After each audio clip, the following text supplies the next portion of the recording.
Bismillahirrahmanirrahim. Tes 1 2 3. Bismillahirrahmanirrahim. Assalamualaikum warahmatullahi wabarakatuh. Saya coba Alhamdulillah nahmaduhu wa nasta'inuhu nastaghfiruh min shururi anfusina wa sayyiati a'malina. Dan bersyukur pada malam ini bisa ketemu kembali. Dia tembunyi, Mbak.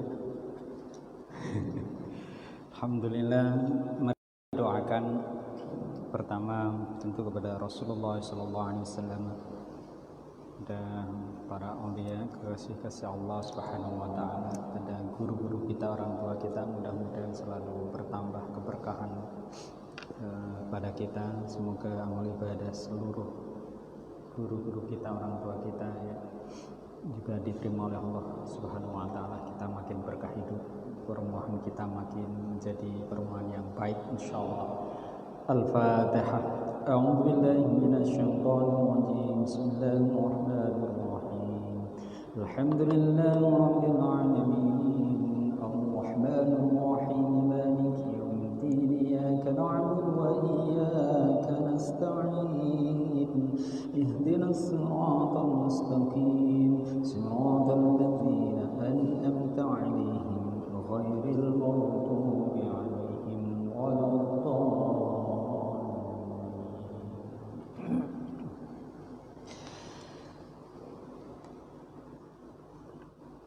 Baik, alhamdulillah saya masih bisa bertemu Bapak Ibu sekalian. Tadi agak ngejar Pak Muslihin, Pak Gun dan lainnya, karena tadi habis khataman Quran. Ya, kita ada di bulan Zulhijjah. Mudah-mudahan masih istiqomah ya, seminggu lagi Idul Kurban. Kalau kita lihat ya di bahasan kemarin dan lalu kita korelasikan dengan Nabi Muhammad SAW yang mengambil ya, hukum syariah ini berawal dari adanya perintah Allah Subhanahu wa taala kepada Nabi Ibrahim alaihissalam untuk menyembelih putranya Ismail. Nah, ini yang kemarin ditanyakan Mbah Damin itu. Besok misalnya kalau Jumatan itu Idul Kurban ya, dan memang di ru'yah ataupun di hisabnya itu nanti di hari Jumat ya, itu memang ada baiknya disembelih di hari Sabtu gitu ya, tapi nanti kesepakatanlah rapat pengurus. Kalau di pesantren ada 22 kambing 3 sapi, memang disembelihnya di hari Sabtu, sehingga Jumat itu bisa untuk yang lain, dan juga boleh disembelih di hari Ahad misalnya gitu ya, sehingga nanti distribusi dagingnya itu bisa ini. Karena ini musim corona, maka juga harus tetap memakai protokol kesehatan yang kuat ini. Dan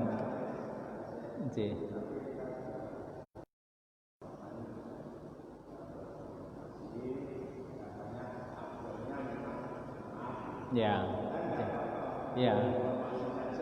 sini kan banyak orang, sehingga Idul Kurbannya nanti kalau khutbah juga tidak lama-lama gitu kan. Tapi alhamdulillah di sini santun, Mbak. Kalau di sana-sana itu ada yang sampai khutbahnya lama itu di ini Pak Rikin. Jamaahnya itu ndang nyembelih wedhus ngoten niku. Khatime di ngoten niku soalnya kesuwen. Jadi Idul Kurban itu memang ya ala kadar ya apa secukupnya ya khutbahnya, lalu bisa segera menyembelih kambing dan atau sapi ya insyaallah. Bismillahirrahmanirrahim. Kita di penghujung bahasan tentang sholat yang kemarin banyak ditanyakan itu ya, bahwa sholat ini memang fadilahnya luar biasa. Karena bagaimanapun kalau sekarang yang hadir di majelis ini sudah tuntas dengan sholat wajib, maka kita lanjutkan. Dan juga ini pertanyaan kemarin yang Mbah Damin itu, fadilah dari berbagai sholat sunnah baik tahajud ataupun hajah gitu. Kalau kemarin kita tambahkan itu Mbak, ya, yang belum banyak di kita itu mendawamkan itu adalah sholat hajat. Jadi besok mau punya mantu, malam ini kita punya sholat hajat. Palihin besok misalnya mau ke Tegal, perjalanan bawa mobil bagus begitu, sholat hajat. Pak Ruri misalnya besok itu mau ngelamar ke itu Mas Adit gitu, sholat hajat. Bahkan salah satu kisah yang ini memang dari beliau sendiri, punya banyak outlet makanan, cabangnya itu hingga puluhan. Itu sambalnya itu sebelum membuat racikan kuliner sambal itu beliau selalu sholat hajat. Keren ya. Sehingga apa? Memiliki dampak terhadap bisnisnya, memiliki dampak terhadap anak mantu, memiliki dampak misalnya dia Hafiz besok ini kan kelas 2 apa kelas 3 dia Hafiz? Kelas 2 ya, kelas 3 nanti mau SMA atau ke pesantren mana begitu, sholat hajat gitu. Khusus memang di hari itu.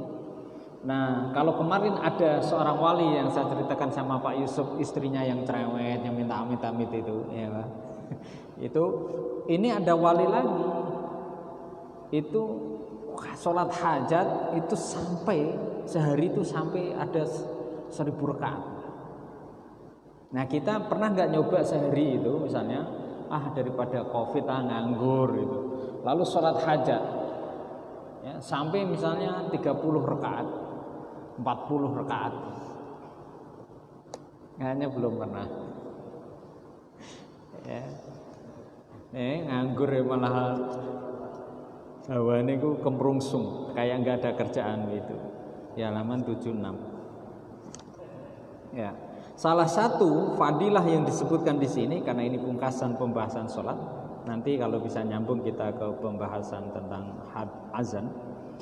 Ya, an Abdullah bin Abi Awwaf radhiyallahu anhu qala Rasulullah sallallahu alaihi wasallam, man kanat lahu ila Allah hajah aw ila ahadin min bani Adam falyatawadda falyuhsin wudu' summa yusalli rak'atain summa yusna 'ala Allah wa yusalli 'ala Nabi sallallahu alaihi wasallam.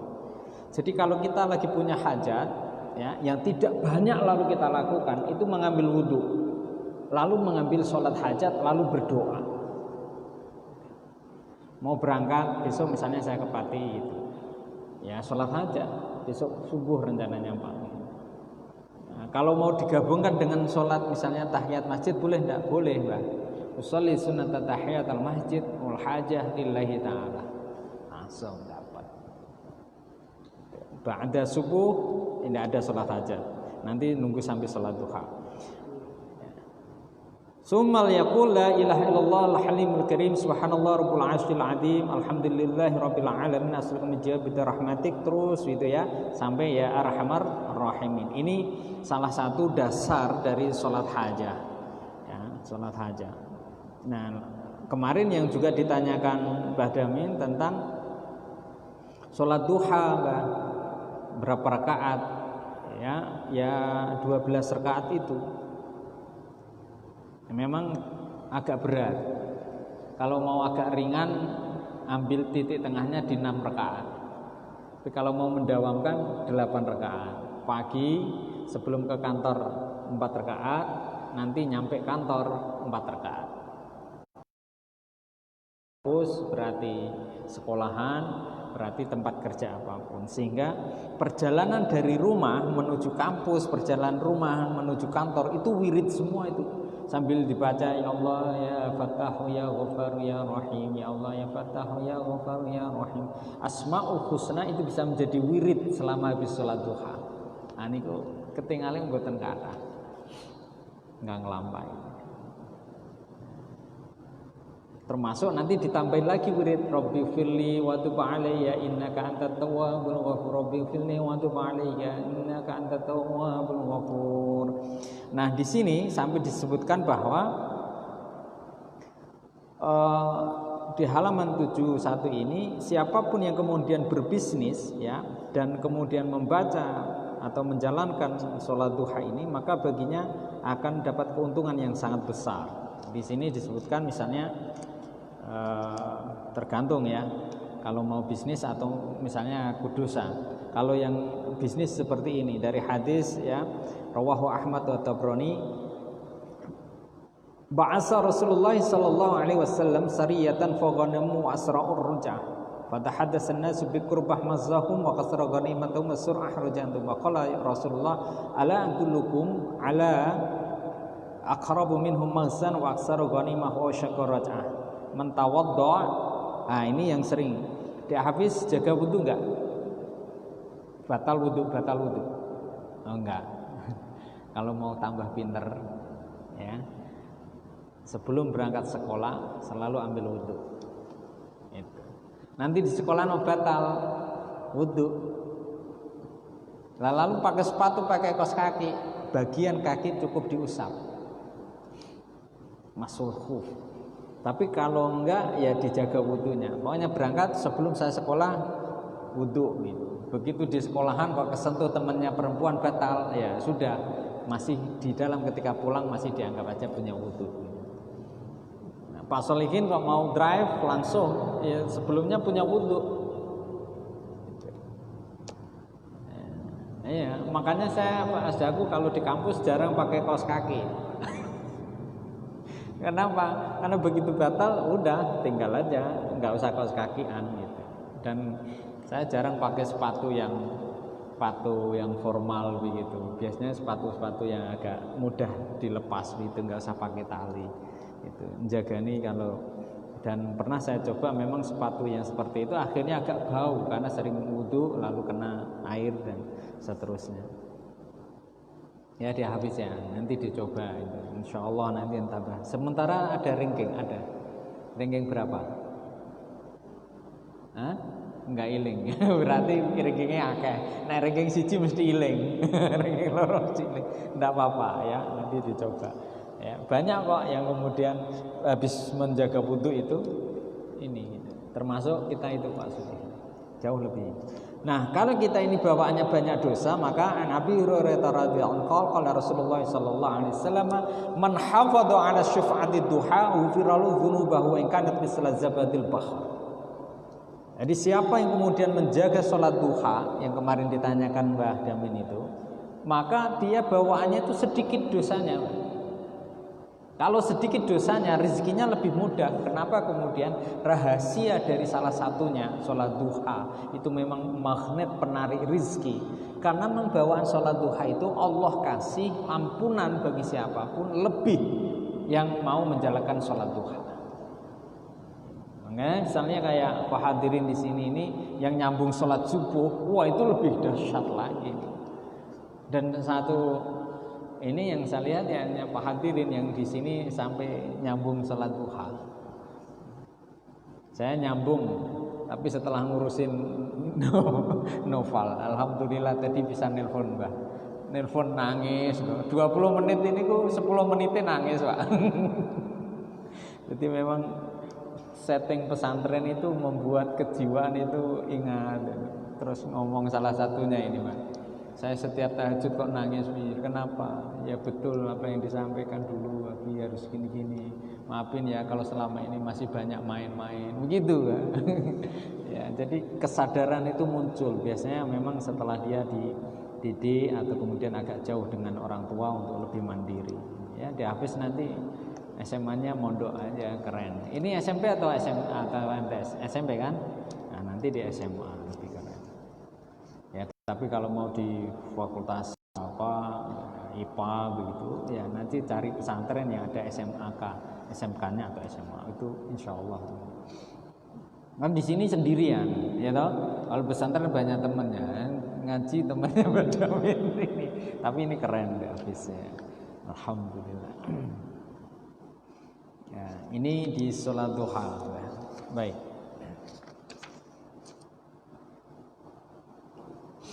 Jadi kita mencoba untuk mendawamkan. Kalau sholat duha kemarin kita sudah jaga, ya fadilahnya banyak ini Mbah. Kalau disebutkan di sini nanti agak lumayan juga ini. Ya.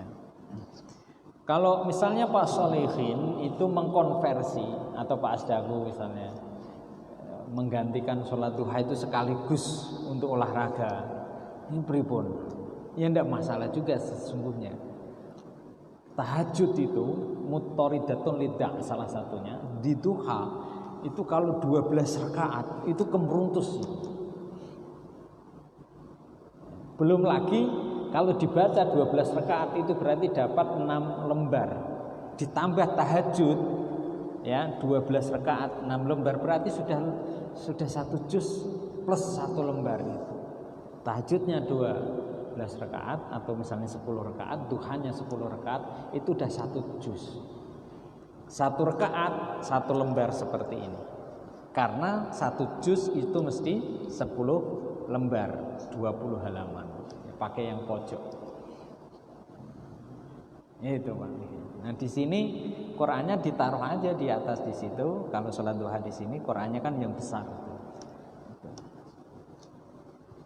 Ya, kalau enggak ya buat sendiri pesan Mbah Burhan, Mbah damel ke setik Qur'an yang tinggi. Tapi memang betul tengah malam itu lalu kita baca Bismillahirrahmanirrahim waladdallin.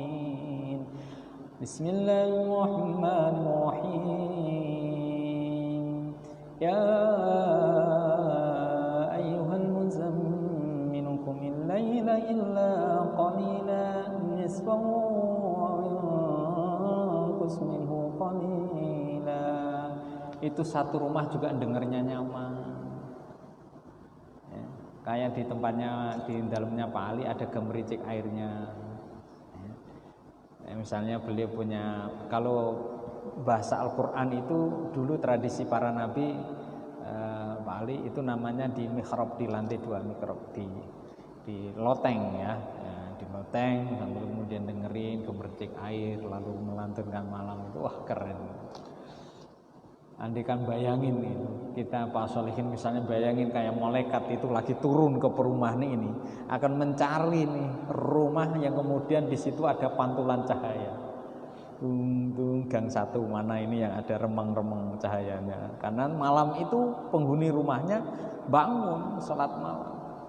Jam 2, jam 3 mantul cahaya ke gang 2, ke gang 3 rumahnya Pak Ali terpancar cahaya kayak ada pasar malam itu loh Pak, pancarannya nyurut ke atas itu karena di situ ada pantulan cahayanya lagi pada sujud nyemromong.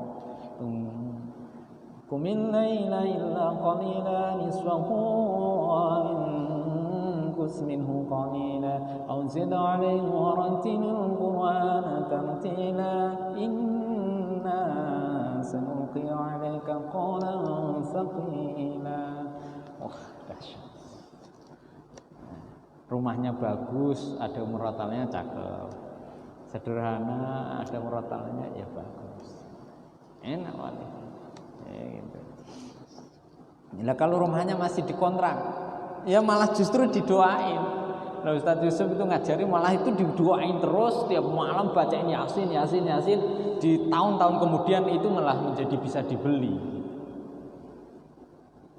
Itu wali. Jadi mobilnya bos selawatin aja terus waliin. Sallallahu alaihi Muhammad tiap pagi dicuci sallallahu alaihi Muhammad sallallahu alaihi Muhammad. Kalau 1 hari 1000 masa sih tahun depan mobil itu enggak beralih.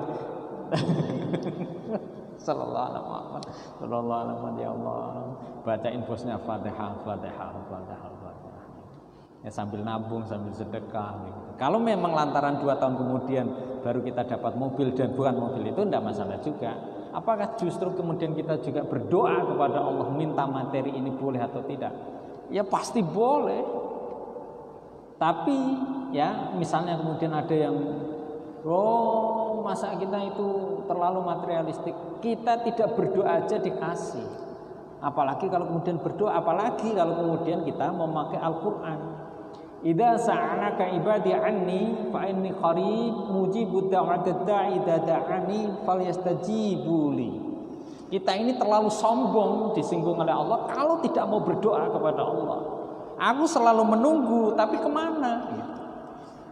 Wis, kalau mau pinter minta kepadaku. Kira-kira kan begitu. Engkau bertanya, engkau di mana ya Rob? Aku belajar terus kok enggak pinter-pinter misalnya. Aku sinau dhewe, ngaji dhewe, jamaah ke masjid dhewe. Inni qarib mujibud da'watad da'i da'an. Itu palingnya. Ya Rob, engkau kemana? Engkau selalu saja kayaknya enggak mengijabah doa saya. Dari dulu hingga sekarang kok hidup kayak begini-begini aja. Nah itu saatnya kita berubah. Nah sama, mari kita doakan perumahan ini, termasuk masjid ini. Dari dulu hingga sekarang kayaknya kok begini-begini aja, ya kita naikkan gitu.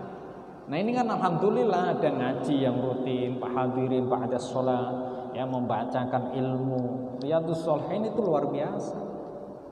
Ya per hari mic-nya dibenerin Pak Yusuf dengan tambah bagus ya.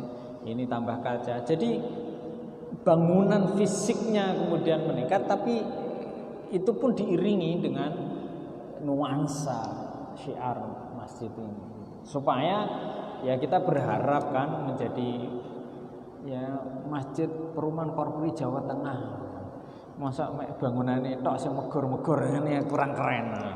Jamaahnya cakep ya, bangunannya indah, remaja-remajanya juga tertata, kan menjadi menarik. Dan kita berniat itu memberikan contoh bagi daerah yang lain, di daerah yang lain, insyaallah. Qala Rasulullah sallallahu alaihi wasallam, ya.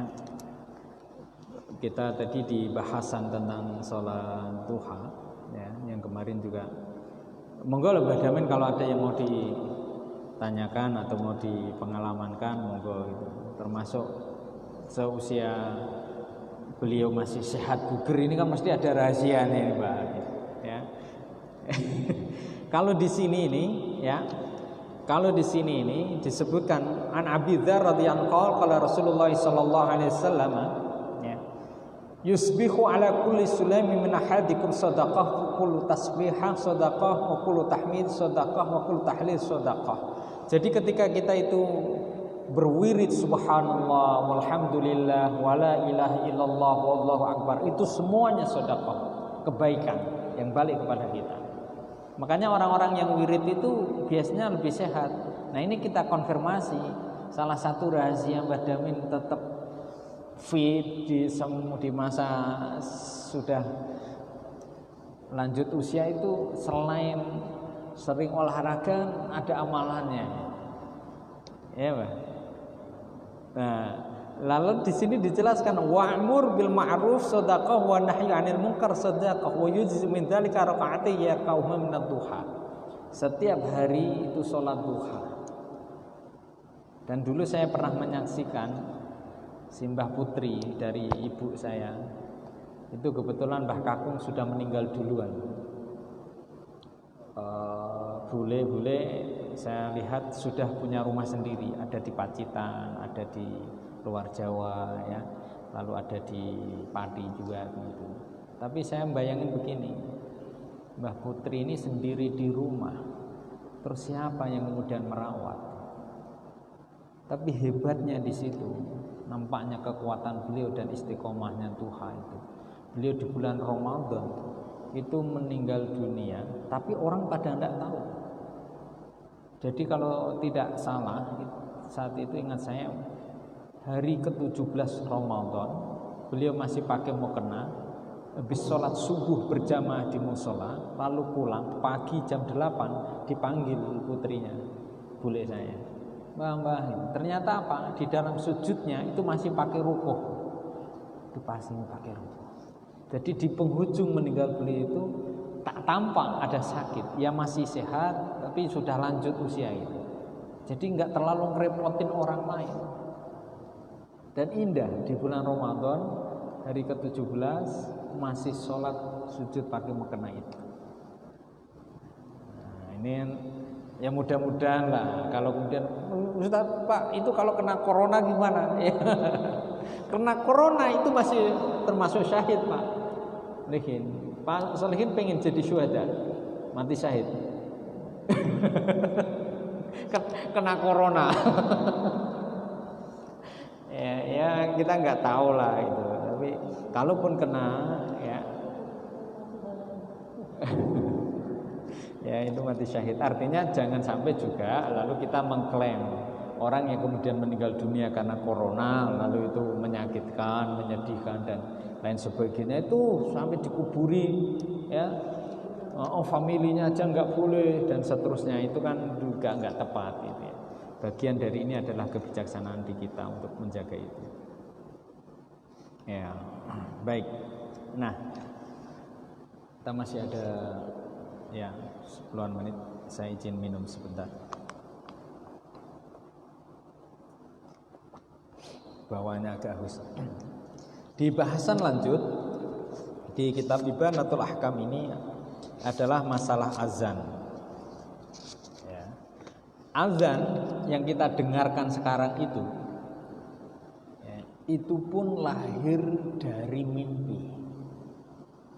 Jadi kalau ada orang apaan menjalankan amalan berdasarkan mimpi, jangan lupa, ya, jangan lupa korban yang seminggu lagi akan kita jalankan syariahnya itu berasalnya dari mana? Dari mimpi.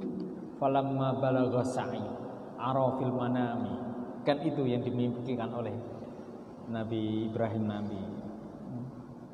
Ya bunayya, anakku, aku lihat aku menyembelih. Sampai kemudian Nabi Ismail, ya sudah ya, jalankan itu. Satajiduni insyaallah minas shabirin. Pasti insyaallah nanti kita termasuk orang-orang yang sabar. Sampai sekarang Pak Ali, saya alhamdulillah itu ya, mungkin wallahualam bibarokati selalu mendoakan para kiai itu. Seringkali hal-hal tertentu itu muncul ya, itu karena para kiai-kiai kita yang dulu murabbina itu di pesantren itu hadir gitu. Yang kemudian seakan ya memberikan sinyal-sinyal yang kayak bimbingan begitu. Nah, di Al-Quran memang selalu dijelaskan bahwa bal hum ahya, sesungguhnya orang-orang para guru-guru itu masih hidup. Itu yang kemarin diteguhkan oleh Prof. Nasaruddin, imam besar bukan Masjidil Aqsa, Masjidil Istiqlal, ya, guru besar ya, di dalam ulumul Quran dan tasawuf itu. Yang agak kering dalam dunia akademik wasdaku sekarang ini termasuk adalah bahwa ilmu itu tidak sepenuhnya karena kita belajar, tapi ilmu itu karena muncul diantaranya laduni, Allah kullu ilmin min laduni. Kalau Syahal menjelaskan, setiap ilmu itu dari sisi Allah, lalu Allah akan menurunkan dengan mudah. Seperti ini kan kita belum tahu di Hafiz menerima berapa persen ilmu yang kita sedang kaji. Mbak Damin berapa persen, Pak Ali berapa persen, kan kita tidak tahu. Tetapi bisa juga nanti setelah pengajian ini ilmu itu bisa kemudian diberikan oleh Allah 100%. Kita memiliki pemahaman yang mendalam karena Allah mencurahkan itu. Nah, diantaranya ilmu itu ya yang disebutkan oleh Prof. Nasaruddin adalah diberikan melalui ilham. Nah, ini anak-anak generasi kita yang kemudian cenderungnya kurang mendalami ilmu itu. Contoh misalnya kayak di Hafiz, kalau mau menjaga wudhu, tawaduk sama guru, patuh sama orang tua, ya rajin dan seterusnya, mendapatkan ilmunya itu langsung diberikan tambah ilmu laduni, Allah yang memudahkan ilmunya itu tadi. Dan biasanya ini di dunia kampus agak jarang. Pokoknya siapapun mahasiswa mau belajar giat, iya betul giat, tapi kepatuhan, kesantunan terhadap para dosen, terhadap orang tua, membantu dan sebagainya, membuat Allah lebih welas asih sehingga mahasiswa-siswa itu mendapatkan ilmu yang lebih. Ini yang barangkali Pak Ali yang perlu kita juga gerakkan di tingkatan sekolah-sekolah secara umum. Bahwa anak-anak yang kemudian memiliki karakter yang kuat biasanya akan lebih memiliki pemerolehan ilmu yang lebih. Dan itu yang Rabu kemarin kita teguhkan bersama gitu, bahwa guru sekalipun mengajar atau kemudian mengajarkan, apalagi kalau di SD, di habis mata pelajaran yang kayaknya umum apa? Ada bahasa Inggris, ada matematika, ada IPA, IPS. Oke. Kira-kira yang mengajarkan IPA, IPS itu dituntut juga untuk diminta atau memiliki kesadaran mengajarkan akhlak terhadap anak didik atau enggak? Atau yang kemudian mengajarkan akhlak dan agama itu ya hanya tanggung jawab guru agama. Padahal kan tidak. Guru IPA matematika setelah mengajarkan matematika IPA-nya juga bertanggung jawab menunjukkan akhlak yang bagus. Nah, itu yang menjadi agak kering sementara ini karena menjadi parsial. Oh, itu tanyakan soal ini, soal guru agama itu. Padahal kan sesungguhnya ketika kita belajar matematika justru mengantarkan kita pada kekuasaan Allah, termasuk korban besok. Itu kapan? Itu kan karena ada ilmu ru'yah, hitung-hitungan, ada ilmu hisab, hitung-hitungan. Sehingga sesungguhnya kayak yang arah kiblat ini, tackle-nya bisa lurus. Ini kan bukan karena persoalan fikih semata, tapi karena kemudian digaris oleh ilmuwan matematika dan seterusnya. Sehingga semuanya kul ilmin min ladunni wa 'allama adama asma' kullaha summa aradhum 'alal malaikati faqala ambiyuni bi asma'iha wala in kuntum. Nah, ini menjadi penting dalam kerangka itu, termasuk tadi kaitannya dengan azan. Jadi dulu itu pernah mau pakai lonceng, nggak jadi. Di sini malah nggak ada beduk ya. Kalau di rumah di Pati Wali itu beduknya besar, lalu ada kentongan, dung dung dung dung dung duar, dung ini sebelum azan. Di sini kan nggak ada. Ini Pak Agun langsung. Ini mungkin kapan-kapan nek wonten beduk lemparan saking pundi wonten, termasuk mungkin beduk di MAJT itu gedine wonten iki nganggur tok ketinggalan ini perlu dibawa. Mungkin nek Idul Kurban kan ndung dadi rame gitu. Ya, kita belum ada beduknya. Ini kalau kedengaran Pak Yusuf di luar nanti dicarikan di Jepara. Langsung di full up ya Pak Yusuf. Jadi azan itu dari mimpi ya. Kalau di sini misalnya kita ambil salah satu hadisnya ya. An Abdullah bin Zaid ibn Abdi Rabbi qala tawfa bi wa anna naimun rajulun faqala taqulu Allahu akbar wa dzakara azan bitarbi'i takbir wa tarji. Ya, sampai kemudian hadis ini innaha ru'ya haqqun. Jadi hadis ini menjelaskan kepada kita betapa ini panjang nih Mbak, satu halaman sendiri terhadap munculnya azan itu ya di dalam mimpi. Jadi di sini ini juga diriwayatkan lamma amara Rasulullah sallallahu alaihi wasallam bi binnaqus yu'malu yudriba bihi linnas li jamis shalah tafa bihi wa ana naimun. Sampai kemudian di dalam mimpi itu ya aqala fala adulluka ala ma huwa khair min dzalika faqultu lahu bala qala taqulu Allahu akbar Allahu akbar. Ini yang kemudian menjadi riwayat, dan Bilal saat itu bin Rabah yang kemudian menjadi istiqomah yang untuk melantunkan itu. Hitam legam tapi suaranya luar biasa. Ini yang mudah-mudahan ya menjadi ihtimam kita, tolabul ihtimam bi amriddin wa mukhalafah kitab fi syairihim al-din masy'uriyat tasyawur fil umur al-muhimmah. Nah, jadi tambahan dari hadis ini masyru'iyatil azan wa hikmatuhu izharu syairil Islam. Azan ini menjadi syiarnya Islam.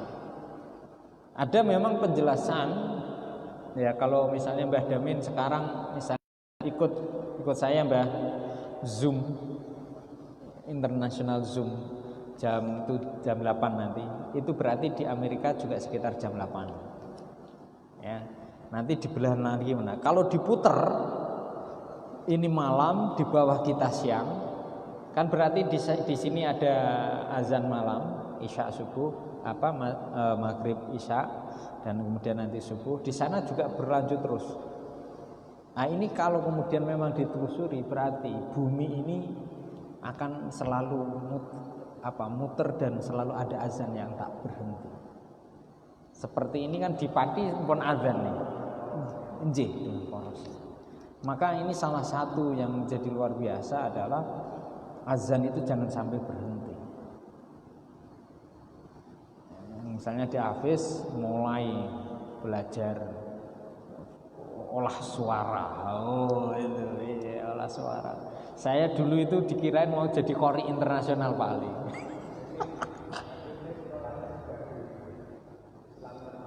Nggih, Islam terpadu. Nggih. Lah nggih, luar biasa. Ambil qori ada ekstranya. Ada enggak? Nah, enggak ada. Ya. Kalau ada ungkapan begini, alaikum bi husnil khatti. Ya, sebaiknya itu khat tulisan bagus. Karena itu menarik pada rizki. Nah, alaikum bi husnil saut. Ya, mestinya kita juga baguskan suara karena suara itu menarik kepada rizki. Contohnya siapa ya? Contohnya para penyanyi ya, yang nasyid, yang baik-baik lah gitu. Atau yang sebenarnya nyanyian kan tidak ada yang buruk ya. Yang buruk itu kan kalau kemudian arahnya aja dan kemudian busananya gitu. Tapi sekarang ini kan marah. Kayak Nisa Sabiani itu kan luar biasa itu, ratusan juta itu. Dari YouTube-nya, dari inilah dari bersolawat dari sana kemari gitu. Tidak habis. Suaranya yang bagus atau khotnya. Kalau khot sekarang sudah diganti komputer. Gitu. Ini Pak Ali. Insyaallah. Jadi saya mau lanjutkan yang satu ini tapi sudah isya insyaallah. Besok Rabu lagi. Jadi titik tekan pada malam ini bismillah ya.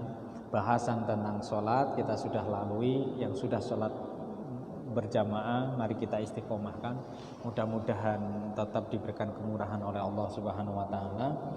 Ya, sholat duha itu boleh nggak di masjid bagus kalian itikaf, dan juga kemudian di rumah, memang sebaiknya di rumah. Sholat hajat di rumah, sholat tahajud di rumah. Kalau itikaf mesti harus di masjid. Sholat hajat di rumah boleh di masjid. Nah dengan demikian nanti mudah-mudahan ya, dengan kita menjaga puasa sunnahnya, menjaga sholat sunnahnya, Allah kasih kemudahan semuanya insyaallah. Terima kasih, kurang lebihnya mohon maaf. Semoga negeri ini segera diberikan ketenangan ya. Kabarnya emas antam lagi naik sama kayak dolar. Tapi mudah-mudahan rupiah juga nanti semakin menguat, ekonomi juga semakin pulih. Karena bagaimanapun rakyat Indonesia berhak untuk hidup bahagia makmur. Apalagi kemudian kita muslim terbesar di dunia. Terima kasih, mari kita tutup dengan bacaan hamdalah. Alhamdulillahirabbil alamin. Assalamualaikum warahmatullahi wabarakatuh.